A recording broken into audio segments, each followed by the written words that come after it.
Toboyi ba peuple aza naïf. Bola muka Congo eza ya bino ba kolo Congo bino. Félix a polo Congo te. Félix Tshisekedi aza mukolo Congo te za yete azwa ki aba botika mo ba bozoka simple citoyen de Gazalaki. Hein? Boye ba moki mboka de ya bino. Boye ba ko décider, ba intimider bino te. Et comme ba gagner le banque. Ba mo de baza na pouvoir. Ah! Ya Je l'ai dit sincèrement, Kabila ne s'exprime pas. Le jour où Kabila va parler, vous allez découvrir que Kabila ne touche pas les 600 comme tout le monde le dit là. Et Kabila touche combien? Kabila, ce qu'il touche, les jours où il va s'exprimer, il va vous dire ce qu'il touche. Mais moi, je vous dis, les informations que je détiens, Joseph Kabila ne touche pas les 680 comme on l'a dit. Si je vous dis que 2026, ça va beaucoup causer du tort au pays.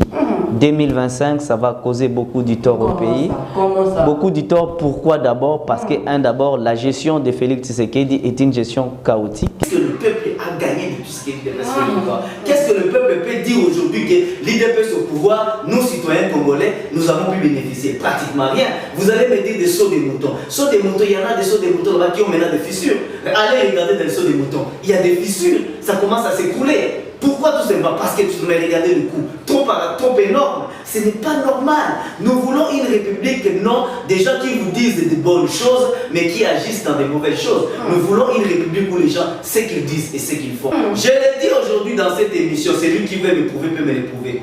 Joseph Kabila n'est pas riche. Joseph Kabila est parmi les citoyens moyens de ces pays. Joseph Kabila n'est pas riche. Et comment cela arrive à construire le Kingakati? Mais Kingakati, c'est juste la terre. Il a acquis, il a payé au chef coutumier de l'argent qui lui ont donné la terre où il a construit un ranch. Tu as peur d'être arrêté? Non, moi je le dis, je n'ai jamais eu peur d'aller en prison. Pour mes propos, je n'ai jamais eu peur. Pourquoi? Parce que tout simplement, c'est la constitution de la République qui a permis à Félix Tshisekedi d'être président de la République, qui me permet cette liberté d'expression. Si on m'arrête comme on a arrêté d'autres citoyens pour l'expression, je vous dis que cette constitution sera une chicotte pour eux. Ça finira par le fouetter. Et ça va fouetter. Moi, je ne peux pas comprendre ceux qui ont critiqué les méfaits, ceux qui ont insulté Kabila. Les donneurs de leçons d'hier puissent devenir des criminels d'aujourd'hui.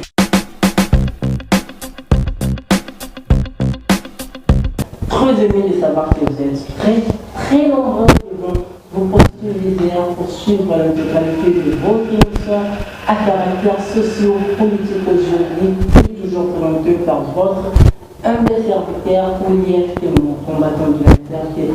Là, messieurs, je n'aurai le plaisir de recevoir pour vous aujourd'hui Messieurs Similar Kanda, président de l'ASBEL Possible. Bonjour. Bonjour mon frère, ravi. Comment allez-vous? Nous allons bien, suivant les rythmes du pays qui nous attristent chaque jour, concernant le fonctionnement de l'État, concernant les attentes du peuple. Et on voit que le président de la République et l'ensemble du gouvernement sont un peu plus distants. Et ils ne sont pas dans la concrétisation des promesses électorales, ils sont plus dans autre chose. Nous avons toujours contesté cette manière de voir les choses parce que nous sommes allés dans une logique de démettre beaucoup de Congolais dans leurs fonctions en croyant que cette logique pouvait être salvatrice pour le pays, mais cette logique n'a pas payé. Cette logique n'a rien donné. Par contre, aujourd'hui, la misère s'est accrue. La souffrance pour les peuples congolais est mati, banamboka, bazo souffrir sous makasi de Kalifoso. Mais on est souvent dans une seule logique de nous dire souvent que les 18 ans étaient mauvaises. Nous ne pouvons pas continuer à dire que les 18 ans de Kabila étaient mauvaises. Si les 18 ans de Kabila ont été mauvaises, mais que les 3 ans puissent être excellents. Mais là aussi, il y a que ça aussi, c'est comme ça. Bien, M. Similar, vous êtes président d'une structure dénommée Force citoyenne populaire. D'abord, je veux savoir quel objectif poursuivez-vous au sein de la structure? Bon, nous poursuivons un objectif tellement essentiel qui est la promotion du citoyen, la promotion des valeurs, l'évolution et l'émancipation de l'homme congolais. L'homme congolais doit s'émanciper, l'homme congolais doit aller de l'avant et surtout la gestion véritable de la politique. Parce qu'au Congo, on a un système de gérer le pays, on a un système de gérer la promotion des jeunes.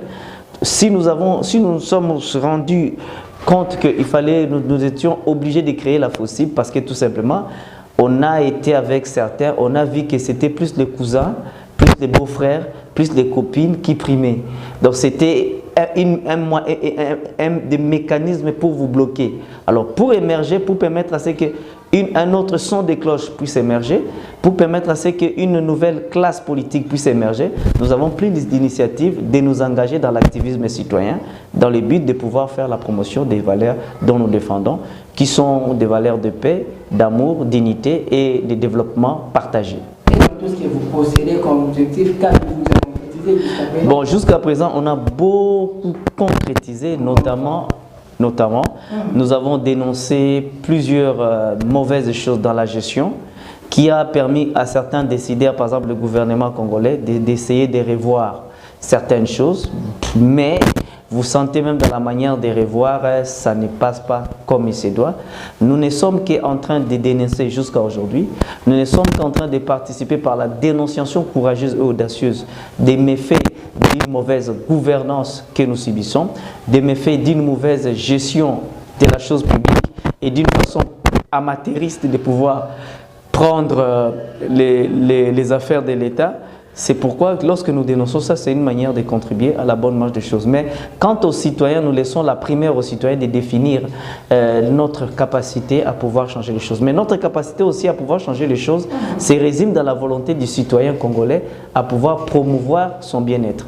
Si les citoyens, si vous qui dénoncez, si vous n'êtes pas soutenu par les citoyens, c'est ce qui fait la faiblesse de notre démocratie. Les citoyens congolais ne soutiennent rien, aiment être spectateurs du changement, spectateurs du bien-être social, spectateurs du développement. Or là, le développement tardera. La gestion dans la ville de Kinshasa, de cette ville ici, a toujours été chaotique. Allez à l'essentiel et nous allons parler. Ouais. Allez-y. J'ai fini, je pense. Bien, mesdames, messieurs, je vous rappelle que je récite pour vous aujourd'hui Monsieur Sumila Kanda, qui est le président d'une structure dénommée FOSIP. Alors, Monsieur Sumila Kanda, d'abord d'entrée des yeux, quel regard portez-vous quant aux élections de 2023? Pensez-vous à un retour de Joseph Kabila au pouvoir? Bon, écoutez, beaucoup de gens s'expriment en disant que Kabila ne peut pas rentrer. D'abord, est-ce que le Messie est éligible? Oui, premièrement, Kabila est éligible par rapport à la constitution actuelle. La constitution dit ceci. Lorsque... Là, vous parlez de quelle disposition? Je n'ai pas l'article en tête, mais il y a... Je parle de ce que je connais, je parle c'est constitutionnel. J'ai oublié mon ouvrage constitutionnel. C'est pour vous dire quoi? Il y a... La constitution congolaise dit clairement ceci. Lorsqu'on est sénateur, on est bénéficiaire de l'immunité. Cela veut dire qu'on ne peut pas avoir une certaine... on ne peut pas être sénateur à vie. Donc cela veut dire quand on est sénateur à vie, on ne peut pas accéder à des privilèges. Vous voyez, quand on est dans la Constitution. Mais lorsque quelqu'un parvient à quitter ses statuts de sénateur à vie, donc il devient par exemple, admettons, candidat à une élection présidentielle et qu'il est élu, on ne peut plus parler de lui comme sénateur à vie. Là, il devient président de la République. Là, il perd les privilèges constitutionnels d'un sénateur à vie. C'est là où on parle du côté à vie. On parle du côté à vie pour dire que la personne qui est sénateur à vie perd ses qualités de sénateur à vie lorsqu'il décède. Donc, est-ce qu'on peut assumer cette fonction deux fois?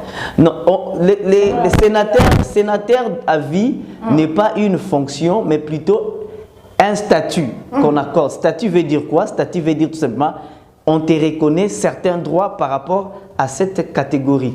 Le fait que vous vous dites, si par exemple Félix Tshisekedi, aujourd'hui après les élections de 2023, il décide de se retirer de la vie politique, il est automatiquement sénateur à vie.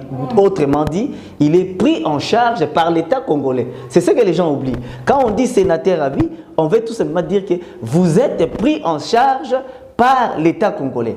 C'est ça la qualité des sénateurs à vie, jusqu'au jour où vous décédez. Parce que tout simplement, les législateurs avaient seulement évité cette histoire, comme on avait vu, qui avait, après avoir quitté le pouvoir, Kassavou va souffrir des maladies. où ils n'avaient même pas l'argent pour se faire soigner. Donc, on refuse ça et on dit, quand vous êtes président de la République sortant, vous devenez sénateur à vie. Cela veut dire que vous êtes automatiquement pris en charge par l'État congolais. L'État congolais vous prend en charge vos soins médicaux, votre sécurité, votre logement. Il prend tout en charge. On ne veut pas avoir un président de la République qui devient malheureux. Bon, ça c'est la première des choses. La deuxième des choses aussi, on ne peut pas faire une loi comme étant un système d'exclusion. D'exclusion veut dire quoi? Que la personne qui est citoyen perd ses qualités de citoyen après avoir été chef de l'État. Kabila n'a pas perdu ses qualités de citoyen après avoir été chef de l'État. Il demeure toujours citoyen congolais. Donc, il a le droit de voter, il a le droit de participer à des activités politiques. Cela veut dire, dès qu'il postule à un poste, il perd.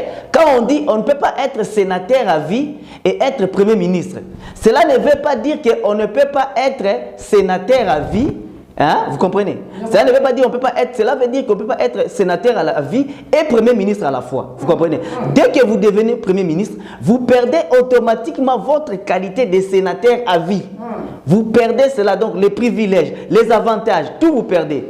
Mais maintenant, lorsque vous exercez maintenant ces fonctions-là, si vous échouez aux élections, mais si vous échouez aux élections, vous gardez vos privilèges de sénateur à vie.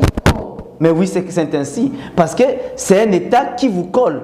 Donc, cet État, vous la perdez lorsque vous quittez cette catégorie de la chose. Lorsque vous devenez chef de l'État, vous ne pouvez pas dire que je suis chef de l'État automatiquement, directement, je suis encore sénateur à vie. Ça ne se complique pas, ça ne se conçoit pas. Parce que là, vous devenez à nouveau pris en charge socialement par l'État congolais. Donc, l'État congolais ne peut pas commencer à décaisser le même somme deux fois. On vous donne l'argent, on vous donne des gardes du corps comme sénateur à vie, et on vous donne encore des gardes du corps comme président de la République. Bon, je le dis sincèrement, je le dis sincèrement, Kabila ne s'exprime pas. Le jour où Kabila va parler, vous allez découvrir que Kabila ne touche pas les 600 comme tout le monde le dit là. Et Kabila touche combien? Kabila, ce qu'il touche, les jours où il va s'exprimer, il va vous dire ce qu'il touche. Mais moi, je vous dis, les informations que je détiens, Joseph Kabila ne touche pas les 680 comme on l'a dit.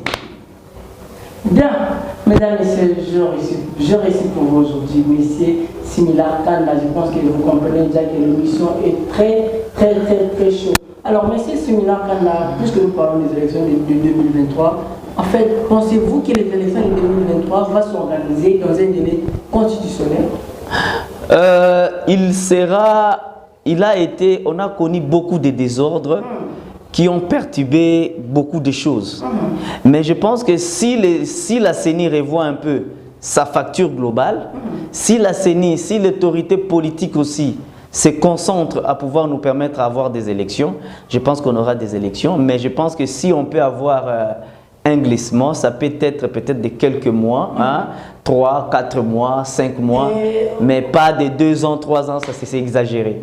Là c'est inacceptable. Je pense qu'on peut avoir... Les glissements, c'est peut-être dans le sens de dire que la campagne électorale, les recensements, tout ça, plutôt les renouvellements du fichier électoral, peut nous conduire à aller jusqu'à en 2023, pas au décembre, mais atteindre 2024, janvier, février, mars, et puis le temps de compiler, le temps d'avoir des élections. Donc le prochain président peut être là au moins en 2024, au mois de janvier, février ou mai. Plus tard. Les élections 2023, quelles propositions pouvez-vous faire à ces Non, nous devons voir que nous devons toujours dire qu'il y aura élection. Il y aura élection. Le processus global va se déclencher dans peu de jours. Dès que ça se déclenche, nous serons dans les processus électoraux. Dès que tout est déclenché, il n'y a pas encore de fichiers, tout simplement, il n'y a pas encore de calendrier. Donc jusqu'à présent, nous n'avons encore rien. Donc c'est par rapport au fait que nous n'avons encore rien, nous ne pouvons pas dire que clairement, à coup sûr, il y aura élection en 2023. Ne pensez-vous pas que les élections risquent de se tenir en 2025 ou 2026? Non, 2026, je vous dis que 2026, ça va beaucoup causer du tort au pays. 2025, ça va causer beaucoup du tort au pays. Comment ça? Beaucoup du tort, pourquoi d'abord? Parce que, d'abord, la gestion de Félix Tshisekedi est une gestion chaotique. La gestion de Félix Tshisekedi est une gestion dont les citoyens ne sentent pas l'envie de les voir encore continuer. Donc les citoyens veulent le changement réel, les changements de fond, les changements en profondeur dans la manière de gouverner. Kabila a été un chef de l'État qui a gouverné de façon pacifique, pas avec d'arrogance, ni avec, pour lui et sa famille. Ils se sont conduits. Kabila, écoutez, être chef de l'État, vous ne pouvez pas être chef de l'État dans la gouvernance, dans l'exercice du pouvoir, il y a ce qu'on appelle les dictats. Vous devez faire ceci. Les dictats, c'est ce qui vous permet de dicter votre conduite et votre vision.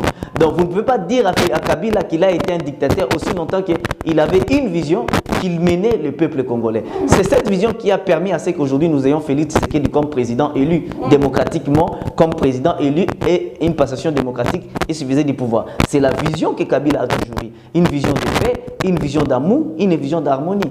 Et en quoi pouvons-nous dire que Kabila a été un mauvais président? Moi, je pense que la plus grosse erreur de l'IDPS a été au pouvoir, l'IDPS s'est conduit comme un parti immature. Et j'ai dit, l'IDPS s'est conduit comme un parti immature. Et l'IDPS, depuis toujours, si vous regardez bien, le PPRD a dirigé ce pays à hauteur de 28%. C'est ce que les gens oublient. Le PPRD n'a pas dirigé ce pays à hauteur de 100%. Non. Le PPRD a dirigé ce pays à hauteur de 28%. Il est prêché. Ça m'engage à moi. Je pèse mes mots. Je suis activiste. Je ne peux pas avoir peur de la prison. Moi, je suis des proches. Je suis kabiliste. Et je suis aussi membre du FCC. Compte tenu d'autres activités, j'avais suspendu mon participation au FCC en entendant que je puisse voir clair. Parce que Némi est coordonnateur et il y a l'autre là qu'on a mis, il y avait une petite confusion. Suite à cette petite confusion-là, j'avais souhaité suspendre ma participation, mais garder mon identité kabiliste. Et je suis kabiliste. Et je vous dis que les premiers ministres sous Kabila, les Bruno Tshibala, tout ça, et les autres, leur manière de gérer est idem à la manière de gérer de Félix Tshisekedi actuellement au pouvoir. Pourquoi? Tout simplement, leur manière de gérer, ils se concentrent trop à faire sortir les argents dans les dépenses publiques, notamment projet 145 territoires, rapidité, projet Tilejo, rapidité, 100 jours, Tilejo, rapidité. Donc, ils aiment faire sortir l'argent en matière de dépenses. Pourquoi? Parce que sortir l'argent en matière de dépenses, c'est une manière facile de consommer l'argent de l'État et de justifier avec de la surfacturation, avec des fausses factures. C'est ce qui est mauvais. Nous avons toujours dénoncé la surfacturation qui gangrène notre pays, qui paralyse la gestion de notre pays, qui paralyse la bonne marche de notre pays, qui paralyse même le développement de notre pays. Parce que tout simplement, aujourd'hui, cet immeuble où nous sommes aujourd'hui, un immeuble de plus de 5 étages, conçu par un seul Congolais, si on demande à l'État congolais, je pense que ça peut être dans les 15, 25 millions, 30 millions, voire même 50 millions. Mais est-ce que c'est Congolais qui a construit, a dépensé 50 millions? Pourquoi quand il s'agit de l'État congolais, on doit toujours avoir des surfacturations et avoir toujours des gens qui arrivent, qui n'ont pas fait 10 ans au pouvoir, qui n'ont pas fait une année au pouvoir, comme les gens Marc Kaboun, qui ont des carrés miniers aujourd'hui, qui ont des mines, qui ont des véhicules, qui ont des prades aujourd'hui, qui arrivent à avoir des millions et à financer de la construction, à faire des dons de 350 000 $. Est-ce qu'on avait voté Félix Tshisekedi, président de la République, pour l'enrichissement de Jean-Marc Kaboun, pour l'enrichissement, pour leur enrichissement? Est-ce que l'IDPS a pris le pouvoir pour leur enrichissement? Est-ce qu'ils ont pris le pouvoir pour devenir des millionnaires ou pour servir le peuple congolais? L'IDPS aujourd'hui, c'est un parti luxe. C'est un parti 100% luxe, 100% bénéfice. Donc, mais qu'est-ce que le peuple a gagné de tout ce que l'IDPS fait encore? Qu'est-ce que le peuple peut dire aujourd'hui que l'IDPS au pouvoir, nous citoyens congolais, nous avons pu bénéficier? Pratiquement rien. Vous allez me dire des sauts des moutons. Sauts des moutons, il y en a des sauts des moutons là-bas qui ont maintenant des fissures. Allez regarder dans les sauts des moutons. Il y a des fissures, ça commence à s'écrouler. Pourquoi tout simplement? Parce que tu m'as regardé le coup trop énorme. Ce n'est pas normal. Nous voulons une république, non des gens qui vous disent de bonnes choses, mais qui agissent dans de mauvaises choses. Nous voulons une république où les gens, ce qu'ils disent et ce qu'ils font un. Calmez-vous. Vous êtes kabiliste. D'abord, je veux savoir, c'est quoi être un kabiliste? Et en fait, on peut se résumer du kabilisme. Je te remercie énormément. Je te remercie, Romain, c'est la plus belle question qu'on m'a jamais posée. Le kabilisme en soi, les gens ne comprennent pas. Joseph Kabila, le kabilisme, c'est en fait, c'est né Le calife a eu naissance sous Mouzé Laurent Désiré Kabila. Les gens disent oh, kabiliste 1, kabiliste 2. Il n'y a pas de kabiliste 1 et de kabiliste 2. Oh, kabiliste sous Mouzé, kabiliste sous Joseph Kabila. Il n'y en a pas. Le père et le fils ne font que un. Politiquement, spirituellement et scientifiquement en tout. Le père et génétiquement. Le père et le fils ne font que un. Kabila, le père, a engendré le kabylisme, qui est une idéologie. Kabila, le père, a engendré le kabylisme. Oui, a engendré le kabylisme, qui est en fait une idéologie de l'amour du service du pays. Je l'ai dit aujourd'hui dans cette émission, celui qui veut m'éprouver peut me l'éprouver. Joseph Kabila n'est pas riche. Joseph Kabila est parmi les citoyens moyens de ce pays. Joseph Kabila n'est pas riche. Et comment est-ce qu'il est arrivé à construire le Kingakati? Mais Kingakati, c'est juste la terre. Il a acquis, il a payé au chef coutumier de l'argent qui lui ont donné la terre où il a construit un ranch. Un ranch au format américain, un chant, je m'excuse. Comment elle appelle pour tout la carte à Kinshasa? Non, un ranch. Attendez, je vous explique. Un ranch et sa maison.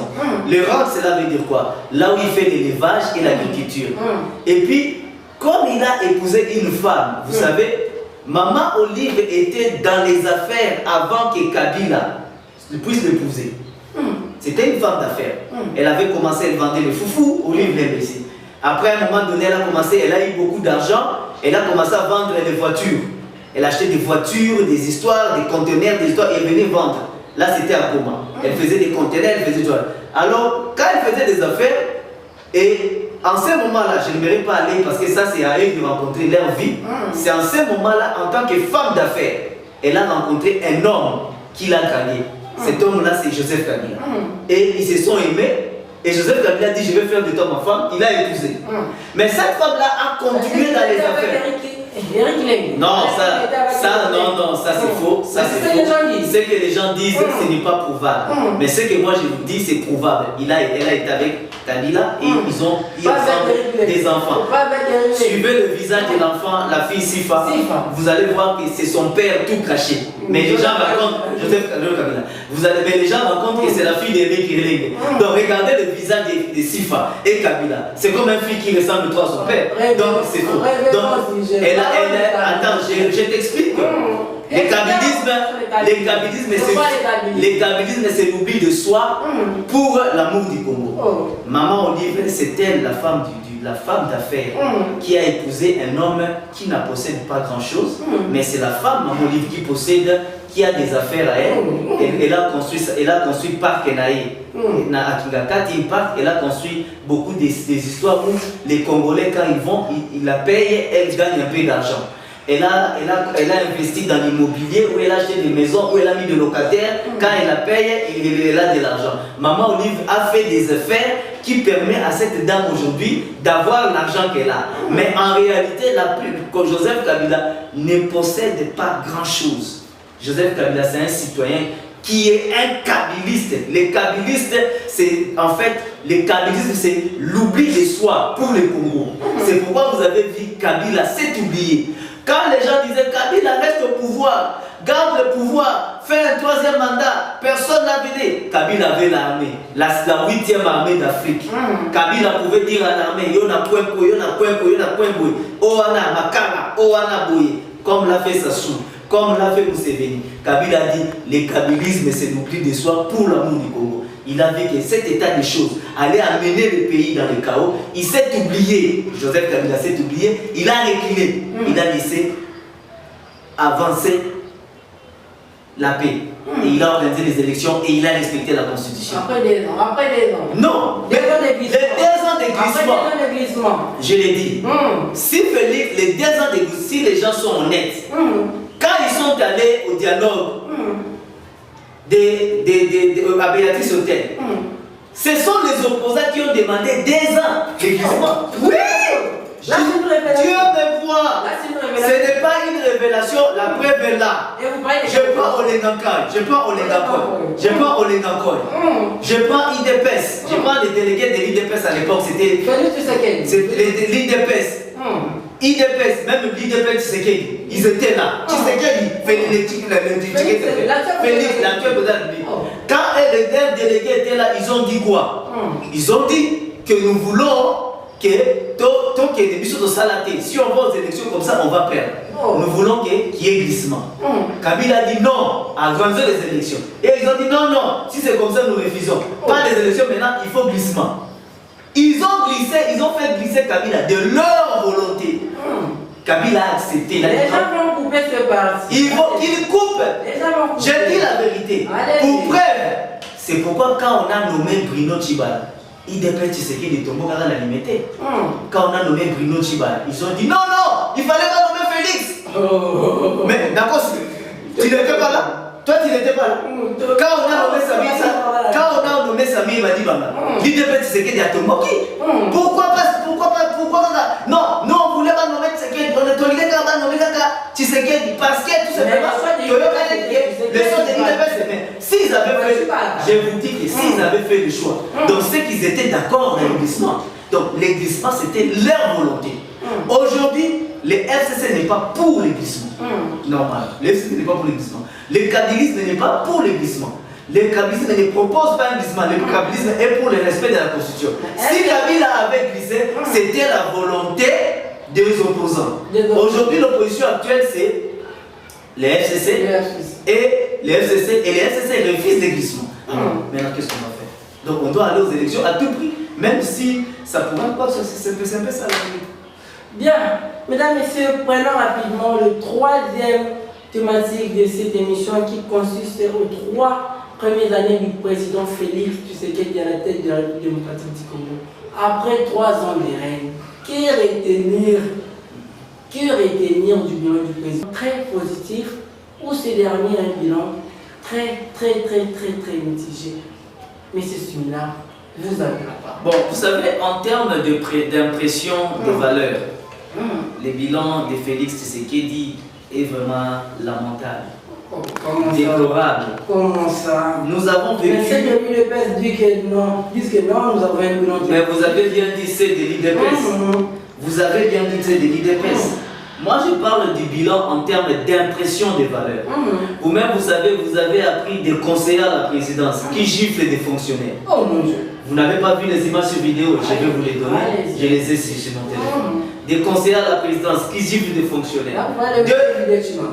Même pas vidéo Timanga, l'autre là, Michel Boma, qui a giflé encore des fonctionnaires dans les Kasaï. Donc les images sont là.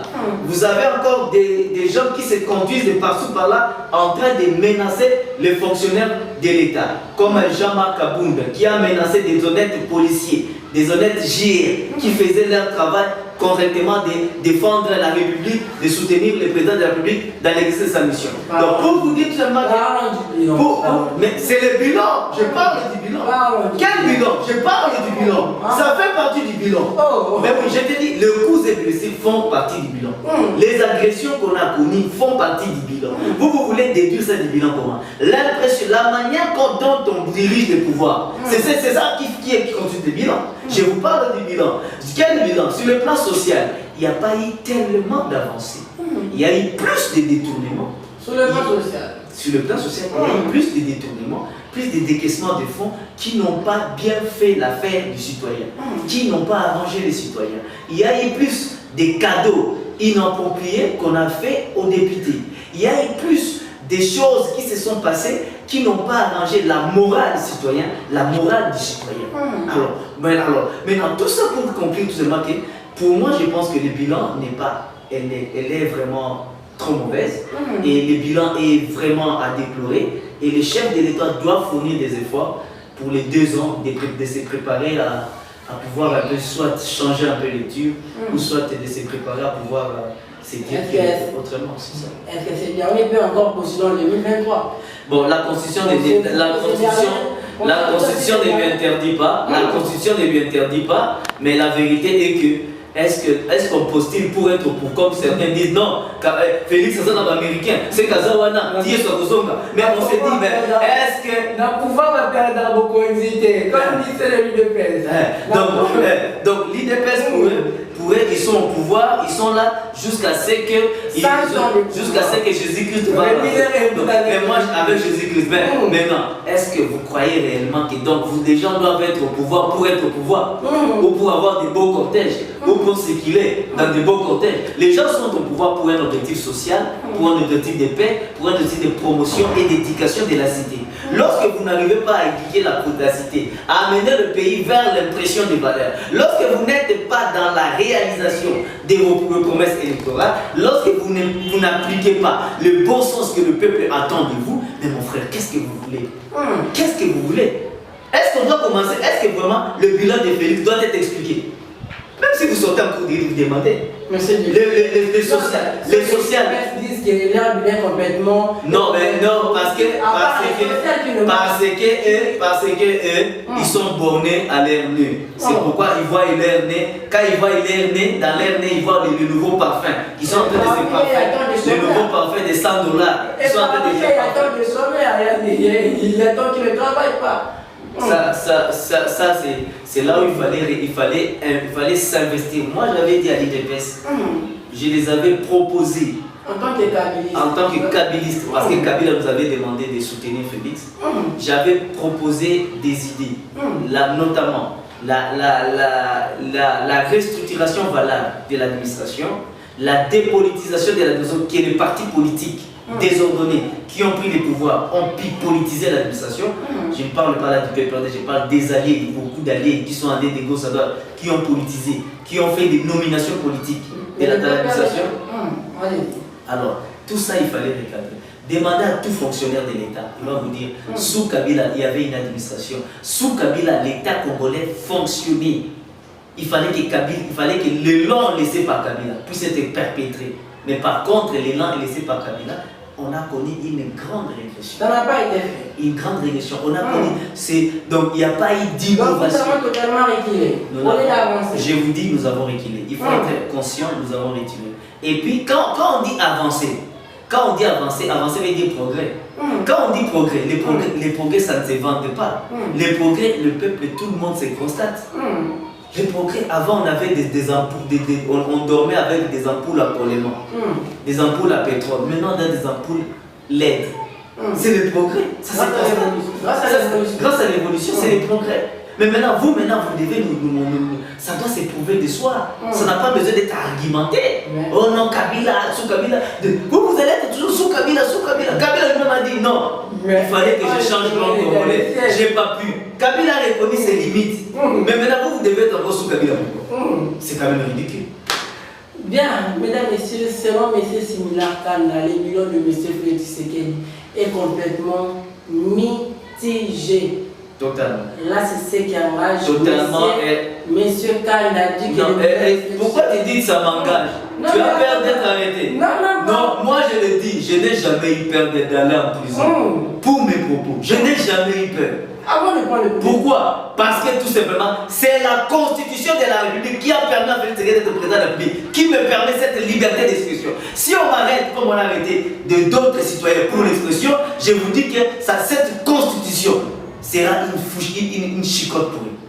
Ça finira par le fouetter. Et ça va fouetter. Moi, je ne peux pas comprendre ceux qui ont critiqué les méfaits, ceux qui ont insulté Kabila. Les donneurs de leçons d'hier puissent devenir des criminels d'aujourd'hui, constitutionnels. Des criminels. Je dis criminel. Quand je dis criminel veut dire les personnes qui commettent des actes qui défient la loi. On ne peut pas défier la loi.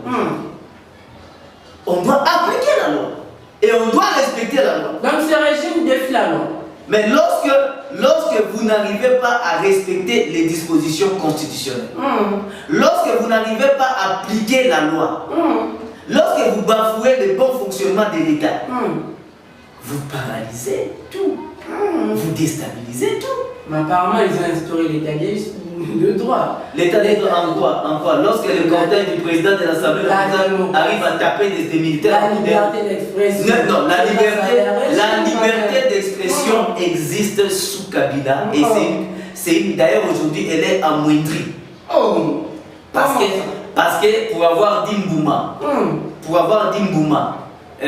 l'autre là, Barnabé et Tamakala, pour avoir dit que Kabila et Félix et ceci, cela, pour avoir dit d'autres choses. Henri Magé est en prison. Pour avoir dit aujourd'hui, Moukouba, le secrétaire permanent du PPRD, Ferdinand Kambé, aujourd'hui Ferdinand Kambé aujourd'hui est en prison. Mais les messieurs se bâtissent, c'est normal qu'ils soient en prison. Non. Les faits, vous comprenez les faits d'un seul côté. Les faits ne sont pas comme les Kambé. Moi je connais Moukouba Ferdinand. C'est un homme de paix. Un homme qui parle. Moukouba Ferdinand ne peut pas taper quelqu'un. Ça je l'ai dit. Moukouba Ferdinand, c'est un homme de paix, un homme qui parle calmement, un homme respecté. Il m'a reçu 2 à 3 fois au sein du PPRD. Un homme calme, très posé. Je vois mal. Aujourd'hui, si on me dit, toi, tu as voulu une fille de 14 ans, est-ce que je vais croire directement? Parce que quelqu'un l'a dit, ou parce que c'est passé sur une chaîne de télévision. Je vais dire, je connais ce que tu es. C'est la même chose, je connais Moukouba Ferdinand. C'est un homme, donc j'ai dit que Ferdinand a été trop agressif, Ferdinand a beaucoup attaqué. Je pense qu'il paye le prix de ses attaques politiques, le prix de son expression politique. C'est en fait ça. Bien, avant de clôturer cette émission, M. Soula, je veux savoir pourquoi... Cet uniforme. L'uniforme est là. Pourquoi vous habillez de la sorte? Nous nous habillons de la sorte pour dire tout simplement, vous-même vous savez que... C'est quoi le message? Le message est que nous sommes des hommes ordonnés. Le message est que l'uniforme fait partie des hommes ordonnés. C'est la marque des hommes ordonnés, des hommes disciplinés, des hommes qui aiment une certaine rigueur. C'est ça l'uniforme. L'uniforme, ce n'est pas pour dire dans le sens d'agresser les autres. L'uniforme, c'est pour dire nous sommes identifiables. Ça c'est l'uniforme de mon association, de l'association dont je coordonne, qui est basée à Bukavu, à Goma, à Lubumbashi, province Haut-Ouélé, et bientôt là, je vais aller installer moi-même dans les Matadi. Donc nous sommes basés et nous sommes là. Donc c'est ça. Bien, mesdames, messieurs, 2 minutes 30 secondes nous séparent de la fin de cette émission. Je vous rappelle que j'ai reçu pour vous aujourd'hui Messieurs Simila Kanda, qui est président de l'ASBEL. Force citoyenne populaire. Force citoyenne populaire. Alors, monsieur Simila Kanda, nous sommes arrivés parce qu'à la fin de cette émission, regardez la caméra et comprenez l'émission.